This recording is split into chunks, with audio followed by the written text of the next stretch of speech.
로마린다 교회 성도 여러분, 안녕하십니까? 즐겁고 행복한 안식일이죠? 정말 아름다운 안식일, 또 아름다운 찬양과 또 준비된 예배에 함께 참여할 수 있는 특권을 주신 우리 하나님께 진심으로 감사를 드립니다. 제가 어제 저녁에 설교를 마치고 숙소로 돌아가서 제 마음이 매우 무거웠습니다. 제 마음이 왜 무거웠을까요? 혹시 어제 저녁에 제가 설교를 시작하면서 여러분들에게 드린 말씀이 꼭 마음의 상처가 되셨을까봐 염려가 됐어요. 네? 그 정도는 상처 안 받으십니까? 역시 믿음이 훌륭하십니다. 왜 제가 이 말씀을 드리는가 하면 어제 저녁에 제가 설교를 시작하면서 로마린다 한인교회를 갔다 오신 분들이 거기 가면 단상에 딱 올라서면 모두가 머리가 너무 하얘셔가지고 강원도 봉평에 메밀꽃이 핀 것처럼 교회가 온통 하얗다 이렇게 말씀을 제가 드린 걸 어제 얘기했었거든요. 근데 제가 어제 그 얘기를 해놓고 집에 가서 보니까 혹시 그 말씀 때문에 우리 교원님들이 마음에 상처가 되셨으면 어떠셨을까 걱정이 됐습니다. 아니시라고 하니 역시 로마린다 교회 성도님들의 믿음의 수준이, 믿음의 분량이 참 훌륭하십니다. 그래서 제가 오늘 설교를 시작하면서 뭔가 좀 다른 꽃으로 좀 비유를 해드려야 되겠다. 제가 어제 그게 마음이 너무 부담돼서. 그래서 제가 어제 급작스럽게 인터넷을 찾아서 어떤 꽃으로 비유를 하면 좋을까 찾아봤습니다. 그리고는 제가 한 꽃을 오늘 화면 속에 준비했는데 그 꽃은 바로 이 꽃입니다. 혹시 이 꽃이 무슨 꽃인지 아시는 분 계십니까? 네? 파피꽃. 여러분들 아시네요. 이게 바로 캘리포니아를 상징하는 꽃이라고 하더라고요. 네, 1861년에 처음으로 이 캘리포니아역을 탐사하던 어떤 탐험대가 이 꽃을 발견했고, 이 꽃이 이렇게 군락을 이루어서 아름답게 피는데 너무 아름다워서 그 의미는 제가 정확히 모르겠지만 파피라고 하는 이름을 지었다고 합니다. 지금 이 꽃은 엔틸로 밸리라고 하는 이 파피꽃 보호 지역, 그곳의 이제 사진인데요. 여러분 보기만 해도 너무 아름답죠. 네. 그런데 이 파피꽃은요, 캘리포니아에 살던 인디안들에게는 이 파피꽃이 다음과 같은 의미가 있대요. 그들은 이 꽃을 뭐라고 생각했는가 하면 이 사막의 기후 가운데 이 추위와 기근, 그래서 살기가 참 어려운 곳이잖아요. 그래서 이 캘리포니아 인디안들은 말하기를 이 밤이 되면 추워지는 이 사막 한가운데에서 사람들이 살아갈 수 있도록 하나님께서 하늘로부터 불꽃을 내려 보내주셨는데 그것이 바로 이 캘리포니아에 피는 파피꽃이 되었다라고 이렇게 믿고 있다고 하는 것입니다. 의미가 참 좋죠. 그래서 제가 오늘 이렇게 생각해봤어요. 오늘 로마린다 한인교회 성도님들은 봉평 메밀밭의 흰꽃이 아니라 이 캘리포니아에 피는 하나님께서 보내주신 성령의 불꽃으로 활활 타오르는 그런 뜨거운 성도들이 아닌가. 아멘이십니까? 네, 우리 로마린다 한인교회가 그 나이와 관계없이 여러분들의 마음속에 있는 복음과 하나님의 교회를 향한 열정으로 하나님께서 보내주신 이 성령의 뜨거움이 함께하는 그런 교회가 되기를 간절히 소망합니다. 오늘 저는 여러분들과 함께 탕자를 기다리는 아버지의 아버지라는 제목으로 함께 말씀을 나눠보려고 합니다. 오늘 이 말씀을 준비하면서 제 마음속의 기도의 제목은, 오늘 이 말씀이 대부분 이 자리에 우리 다 부모님들이 계시죠. 우리 어머님, 아버님들이 계신데 자녀를 평생 사랑으로 키워오셨던 우리 어머님과 아버님들에게 조금이라도 위로가 되면 좋겠다 하는 마음으로 이 말씀을 준비했습니다. 그럼 오늘의 본문을 함께 보실까요? 오늘의 본문은 여러분들이 잘 아시는 바로 탕자의 비유, 누가복음 15장 20절로 23절에 있는 말씀입니다. 우리 성경 묵독의 말씀을 통해서 읽으셨기 때문에 제가 다시 읽지 않도록 하겠습니다. 여기 보면 한 아버지의 이야기, 둘째 아들이 멀리 탕자로 떠났지만 그 아들을 기다리는 아버지의 간절한 사랑의 마음이 담긴 예수 그리스도의 비유의 이야기가 기록되어 있습니다. 오늘 저는 설교를 시작하면서 한 책에 소개되어 있는 한 이야기를 좀 말씀드리려고 해요. 여기 화면에 나와 있는 것처럼 Engaging Today's Prodigal이라고 하는 오늘날 현대의 탕자들을 이끌어온다고 하는 그런 책의 제목 속에 소개되어 있는 이야기입니다. 이 책을 쓴 저자는 이 자녀 교육에 대해서 아주 저명한 작가이고 그리고 유명한 강사인 캐롤이라고 하는 분이에요. 어느 날 이분이 어느 강연회에 가서 강연을 한 다음에 한 아주머니와 상담을 하게 됩니다. 이 캐롤이라고 하는 강사를 찾아온 그 아주머니의 이름은 산드라라고 하는 경우였어요. 무려 12명이나 되는 자녀를 키우고 있는 그런 엄마였어요. 그런데 여러분, 이 산드라는 다음과 같은 신념을 가지고 있는 어머니였습니다. 그녀가 가지고 있는 신념은 완벽한 부모가 완벽한 자녀를 만들 수 있다라고 하는 신념을 가지고 자녀를 키웠어요. 그래서 그녀는 하나님께서 자기에게 주신 자녀를 정말로 하나님께서 원하시는 사람으로 만들기 위해서 그녀의 최선을 다했습니다. 아이들이 하나님의 자녀로 훌륭하게 양육되기를 바라는 마음으로 그녀가 할 수 있는 모든 것을 다해서 최선을 다해서 자녀들을 양육했어요. 다행히도 11명의 자녀들이 이 어머님의 바람과 이 어머님의 노력에 부응하여 정말 누가 봐도 훌륭한 자녀로 성장하게 됩니다. 부모에게는 순종적이고 착하며 예절 바르고 모든 사람들로부터 칭찬을 받을 만한 그러한 훌륭한 자녀로 자라게 돼요. 그래서 이 산드라는 자기가 부모로서 자녀를 양육했던 그의 삶의 이야기를 여러 사람들과 나누기를 좋아해요. 다른 부모들에게 상담해주기를 좋아했어요. 그 부모들이 어떻게 하면 자녀를 양육할지에 대해서 고민을 들어주고 자신의 방법을 소개하며 이렇게 하면 하나님의 자녀를 훌륭하게 키울 수 있다고 하는 이야기를 늘 나누면서 살아왔습니다. 그러나 어느 날 하나님께서 이 산드라에게 12번째 아이를 허락하십니다. 그런데 이 12번째 아이는 좀 달랐어요. 산드라가 11명의 아이를 키우면서 자기가 터득한 정말 부모 역할로서의 최고의 방법, 여러 가지 방법을 다해서 이 12번째 아이를 키웠는데 이상하게도 이 12번째 아이는 기존에 키우던 11명의 아이들과는 달리 부모의 바람과는 전혀 엉뚱한 방향으로 이 아이가 자라는 거죠. 신앙을 떠나서 완전히 빗나간 방향으로 자라는 거예요. 이 산드라는 무엇이 잘못되었을까? 내가 무엇을 잘못했는가? 너무 깊은 실망과 고민에 빠지게 됩니다. 왜요? 11명의 자녀들은 자기가 원하는 뜻대로 다 훌륭하게 컸는데 어떻게 해요? 막내 아이만 같은 방법으로 같은 부모가 같은 역할을 했는데 전혀 다르게 자랐다는 것입니다. 그래서 이 산드라가 이 캐롤을 찾아와서 상담하는 이야기가 이 책에서 초반부에 소개되고 있어요. 우린 때때로 다음과 같은 의문을 갖습니다. 좀 우리가 서로 부담이 되는 이야기일 수도 있어요. 종종 우리는 훌륭한 믿음의 삶을 살아가시는 목사님이나 장로님이나 집사님들의 자녀들이 신앙을 떠나가 빗나간 방향으로 나아가는 모습을 보게 됩니다. 종종 보게 됩니다. 그럴 때 우리는 이런 이야기를 하기도 하죠. 참 이해할 수가 없다.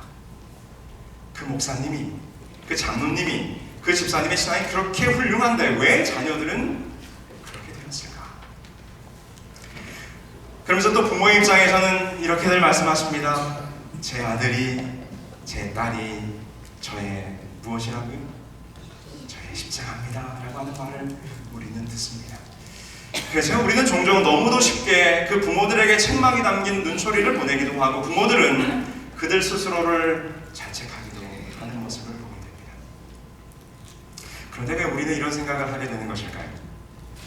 그것은 우리들의 마음속에 이 산드라가 가지고 있던 완벽한 부모는 반드시 완벽한 자녀를 만들 수 있다라고 하는 자녀 양육관에 대한 왜곡된 이해를 가지고 있기 때문입니다. 여러분, 완벽한 부모에게서는 항상 완벽한 자녀가 나오게 되어 있습니까? 그 부모의 믿음이 훌륭하면 그 자녀들의 믿음이 반드시 훌륭하게 됩니까? 이것이 아주 틀린 말은 아니에요. 왜냐하면 훌륭한 부모 밑에서 훌륭한 자녀가 나오는 것은 자연스러운 이치입니다. 그러나 반드시 훌륭한 부모 밑에 훌륭한 자녀가 나온다라고 규정짓는 것은 우리의 오해일 수 있다는 것입니다. 그리고 이것은 성경에서 나온 생각이 전혀 아닙니다. 왜 그렇습니까? 성경에 기록된 여러 믿음의 인물들을 보면 그들의 삶 자체는 훌륭한 믿음의 삶을 살았지만 그들의 자녀들은 믿음 안에서 훌륭하게 되지 못했던 케이스를 우리는 많이 볼 수 있어요. 그렇죠? 어떤 사람들이 있습니까? 이삭과 리브가 아브라함의 약속된 아들이요 모리아산에서 스스로 묻고 자기 자신을 제물로 드릴 만큼 믿음의 조상이 되었지만 그의 자녀들이 다 믿음의 조상이 되지는 못했어요. 엘리 대제사장 옴니와 비느하스가 아버지의 분을 따르지는 않았습니다. 사무엘 선지자는 어떻습니까? 사무엘은 마지막 사사로서 훌륭한 하나님의 일꾼으로 일했지만 그의 아들들 요엘과 아비야는 뇌물을 받고 재판을 붙게 하여 백성들로부터 신망을 얻지 못한 그런 후계자가 되었어요. 또 어떻습니까? 다윗 하나님의 마음에 합한 자라고 성경에 기록된 만큼 훌륭한 믿음의 사람이었지만 그의 자녀들의 행태는 참으로 이해할 수 없는 것입니다. 마지막으로 여러분, 완벽한 부모가 완벽한 자녀를 만든다는 이와 같은 신념이 성경에서 나오는 것이라면 아담과 하와의 불순종과 그들의 타락은 우리가 어떻게 설명할 수 있겠습니까? 가장 완벽하신 하나님에 의해서 지음받았고 가장 완벽한 자녀 교육을 통해서 양육받은 아담과 하와는 불순종하고 잘못된 선택을 하여 하나님을 떠나간 모습이 성경의 첫 페이지에 기록되어 있는 것을 우리는 보게 되는 것입니다.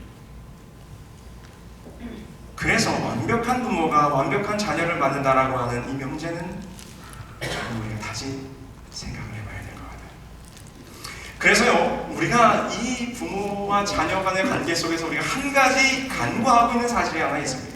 부모로서. 그것이 바로 무엇인가요?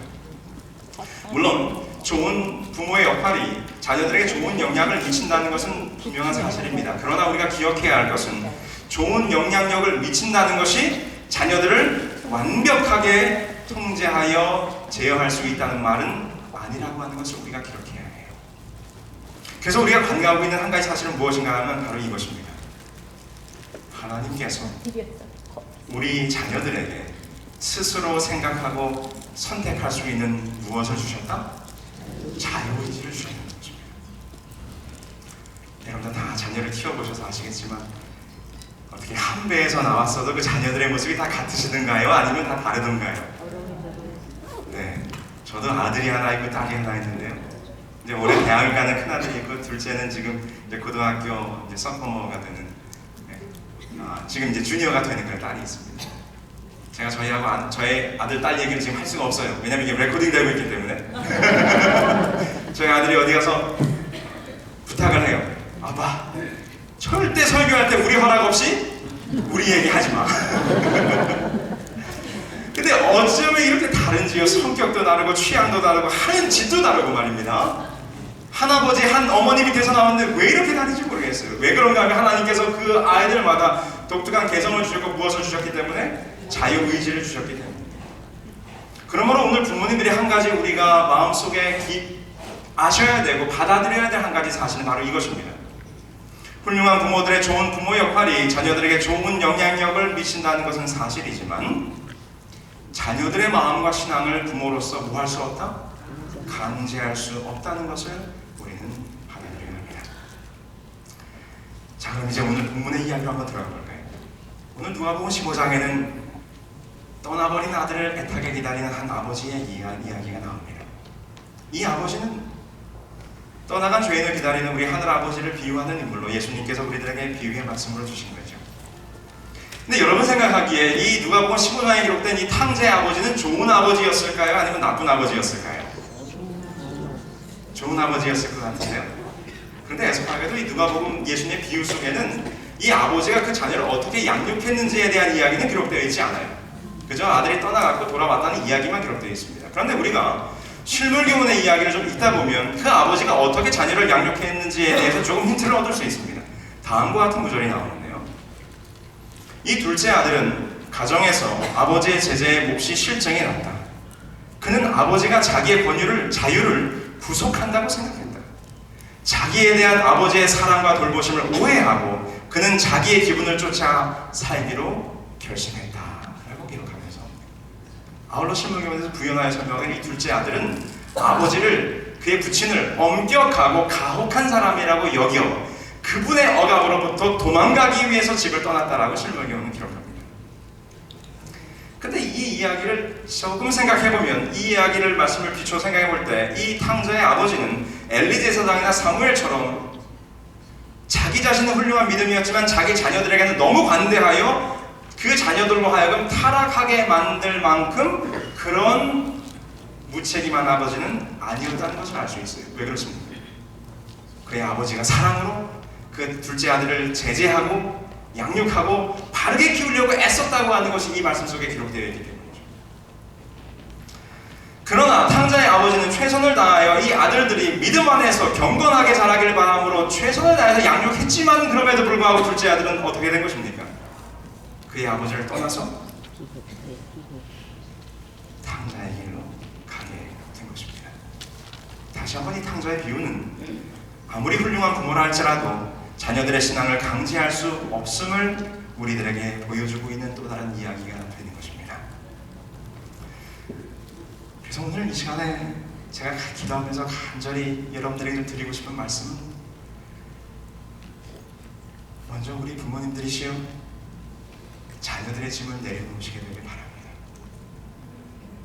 완벽한 부모가 완벽한 자녀를 만든다는 것이 아닙니다. 그 말은 내가 오늘 불완전해서 내 자녀가 잘못됐다고 하는 것이 아니라는 것입니다. 그래서 여러분들이시여, 내 자녀라 할지라도 내 마음대로 강제할 수 없고 내 마음대로 신앙을 억지로 전수할 수 없는 것이 하나님께서 그 자녀들에게도 자유의지를 주셨기 때문이라는 것이요. 사랑하는 우리 로마인단 교회 성도 여러분, 여러분들의 마음속에는 자녀에 대한 짐을 내려놓으시게 되길 바랍니다. 혹 여러분 가운데, 우리 가운데 신앙을 떠난 자녀가 있어서 그것이 내 마음의 십자가라고 생각하시는 분이 있으시다면 그 자녀의 십자가도 주님께 맡기시게 되길 간절히 소망합니다. 그 십자가를 내려놓아야 하는 것입니다. 우리 힘으로는 내 자녀를 할지라도 내 마음대로 뭐 할 수 없기 때문에 할 수 없기 때문에. 그러면서 이 탕자 이야기 속에 그 아버지는 그 떠나간 아들을 바라보면서 그 아버지가 한 것은 무엇입니까? 그 이야기 속에 보면 아들을 찾아가서 뭐 다시 돌아오라고 애걸복걸 한 것도 아니고 아버지가 하늘이 아무것도 없어요. 그저 그 아버지는 떠나간 자녀를 떠나간 순간부터 이미 뭐하고? 용서하고 그 아들이 돌아오기를 뭐 했다는 것입니까? 기도했다는 것입니다. 그래서 이 실문에 보면 탕자의 잘못을 견책하거나 조소하는 장면이 전혀 없다라고 이렇게 얘기합니다. 왜냐하면 이것은 이미 아버지 하나님께서 우리 죄인들을 이미 용서하시고 이미 그 용서의 마음으로 우리를 기다리고 있는 그 하늘 아버지를 이 아버지가 대표하고 있기 때문이죠. 여러분 요즘 젊은이들 보면 마음에 안 드시는 거 많으시죠? 네. 한 교회 안에 여기 보니까 뭐 젊은 교회들이 뭐 열다솜도 있고 뭐 영어권 교회도 많이 있더라고요. 교회에서 이렇게 젊은이들 하는 거 보면 어떻게 마음에 쏙쏙 드십니까? 아니면은 저 녀석들이 왜 저렇게 하나 이런 생각이 드십니까? 여기가 많이 있으시죠? 그런데 오늘 이 탕자의 비유에서 그 아버지를 통해서 우리가 얻을 수 있는 교훈은, 아버지는 그 마음에 안 드는 것을, 그 자기 눈에 보기엔 불편한 것을 이미 뭐하는 분이라고 하는 것입니까? 이미 이해하고 용서하는 분이 바로 아버지 하나님이라고 하는 것입니다. 우리 사랑하는 아버지 어머님들이시여, 여러분들의 자녀들을 용서하시게 되길 바랍니다. 여러분들의 젊은이들을 이해하시게 되길 바랍니다. 그것이 오늘 이 탕자의 비유 속 아버지의 이야기인 것입니다. 그리고는 그 자녀가 돌아오기만을 뭐하고 있어요? 그 아버지는 기도하기만을 기다리고 있는 것입니다. 근데 여러분 가운데 아마 이렇게 말씀하시는 분이 있으실지 모르겠어요. 제 아들을 위해 매일같이 기도하는데 왜 하나님은 제 기도를 들어주시지 않을까요? 우리 하나님은 전지전능하신데 왜 하나님께서 제 딸이 신앙으로 돌아오게 하지 못하십니까? 이렇게 우리는 마음속으로 질문하시는 분이 있으실지 모르겠습니다. 여러분들이 오랫동안 신앙을 떠나간 자녀들을 위해서 기도하고 기도했는데 왜 이 자녀들이 돌아오지 않을까? 하나님은 능력이 많으시다고 하는데 당장이라도 잡아서 이 딸이 교회 안으로 돌아오게 해주면 좋을 텐데 왜 그런 기도의 응답이 일어나지 않는 것처럼 보일까? 저는 그 대답을 빌리 그레이엄 목사님의 말씀으로 좀 대신 답변을 드리고자 합니다. 우리의 기도를 왜 들으시지 않으시는 것처럼 보이는가에 대한 대답을 이 빌리 그레이엄 목사님이 다음과 같이 대답하셨어요. 제가 그대로 좀 읽어드리겠습니다. 여러분과 가까운 사람들을 위해 기도할 때 아무런 변화가 없는 것처럼 느낄지 모른다. 그러나 하나님께서는 여러분의 기도를 통해 완고했던 마음을 부드럽게 하시고 여러분들의 기도가 가까운 사람이 변화될 수 있도록 무엇을 바꾸신다? 사랑을 바꾸신다. 그러면서 덧붙여서 말하기를, 그러나 하나님께서는 인간에게 무엇을 주셨다고요? 자유의지를 주셨다. 여러분의 기도가 여러분의 기대처럼 이루어지지 않는 것처럼 보이는 것은 하나님께서 아무런 일도 하지 않으셔서가 아니다. 오히려 여러분이 기도하는 그 대상이 하나님의 부르심에 응답할 준비가 되지 않았기 때문이다. 하나님께서 여러분보다 그를 더 염려한다는 것을 믿고 절망에 굴복하지 말고 끝까지 기도하라. 하나님께서 반드시 도우실 것이다. 저는 오늘 설교를 이제 마지막 마무리하면서 한 이야기를 좀 들려드리고 설교를 마무리하려고 합니다. 해가 뉘어뉘어 넘어가는 석양이 걸린 저녁에 저희 어머니가 저녁 밥상을 차려놓고 들어와서 식사를 안 하시고 저 대문 바깥에 서 계신 거예요. 어머니, 들어오셔서 식사하세요. 뭐 하세요? 빨리 들어오세요. 아니, 너희들이 먼저 먹어라. 그래서 저희 어머니가 말씀하시기를, 우리 완행이가 들어올 때가 됐는데 아직 안 들어온다, 이렇게 말씀하시는 거예요. 여기서 완행이는 누굴까요? 네? 여기서 완행이는 염소의 이름이에요. 저는 시골에서 자랐는데 순염소 한 마리하고 암염소 두 마리를 입양해가지고 키웠습니다. 근데 이 염소들이 번식력이 좋아가지고 금방 쉬운 두 마리로 늘어났어요. 그래서 저희 어머님은 이 흑염소를 키우시는 게 아주 재미있었어요. 근데 얼마나 이 흑염소들이 똑똑한지 아침에 문을 열어놓으면 그 마당 무리에서 나와가지고 저희 집 바로 앞에가 큰 이제 개울가가 있었거든요. 그 개울가에 가면 아주 좋은 풀이 있습니다. 그럼 염소들이 그 집을 나와가지고 알아서 그 풀밭에 갔다가 하루 종일 풀을 뜯고는 저녁이 해질녘이 되면 알아서 이 제일 우두머리가 된 순놈을 앞세워서 이 염소들이 다 들어옵니다. 시키지도 않아도. 그런데 유난히 한 녀석이 제 시간에 제때에 들어오면 좋은데 이 녀석은 어디서 뭘 하는지 혼자 지하고 싶은 거 다 하다가 항상 늦게 들어오는 녀석이 있어요. 그래서 그 녀석의 이름을 저희 어머니가 뭐라고 이름을 붙였냐 하면 완행이라고 이름을 붙였어요. 여러분 완행 아시죠? 옛날에 직행이고 완행이 있잖아요. 근데 매일 저녁 이 녀석이 늦어요. 한 30분씩 늦어요. 그날도 어머니가 그 완행이를 기다리는 것입니다. 해가 어두워지는데 어머니 들어오세요. 그 완행이가 언제 안 들어온 적이 있나요? 아니야. 너희들이 먼저 저녁을 먹어라. 아니야, 다를까 이제 완전 어두컴컴해져가지고 어디 사람이 보여야 말랑할 만큼 어두워졌는데 역시 그 완행이라는 녀석이 터덜 걸어서 저 뜻밖길을 넘어오는 거예요. 어머니가 그 완행이를 맞아서 이야, 완행이 오늘도 이제 오냐? 하면서 그 녀석을 우리에 넣고 나서야 들어오셔서 무엇을 하셨을까요? 식사를 하시는 것입니다. 사랑하는 성도 여러분, 아마도 집 나간 자식을 기다리는 부모님 가운데 마음 편히 식사하시고 마음 편히 주무실 부모님들은 아무도 안 계시리라고 생각합니다. 근데 오늘 저는 이 말씀을 함께 묵상하면서 그 둘째 아들을 기다리는 그 아버지의 마음도 제가 생각했지만 사실은 그 둘째 아들을 기다리는 그 아버지의 누구요? 아버지. 그 하늘 아버지는 오늘 우리의 자녀들이 신앙으로 돌아오기를 기다리는 마음으로 애타게 기도하고 있는 것보다 더 애타는 마음으로 누가 그 아들을 기다리고 있을까요? 그 아버지 하나님이 우리를 기다리고 계시지 않을까 생각하는 것입니다. 오늘도 자녀를 위해 간절히 기도하고 계신 여러분들이시요, 해가 뉘엿뉘엿 넘어가는 먼 산을 바라보며 그 탕자가 돌아오기를 기다리는 애타는 마음으로 여러분들이 서 계시고 기도하실 때 여러분들의 등 뒤에는 더 애타는 마음으로 그 자녀가 돌아오기를 기다리는 마음으로 하늘에서 애태워하실 우리 하늘아버지가 있다고 하는 사실을 여러분 기억하시게 되길 바랍니다.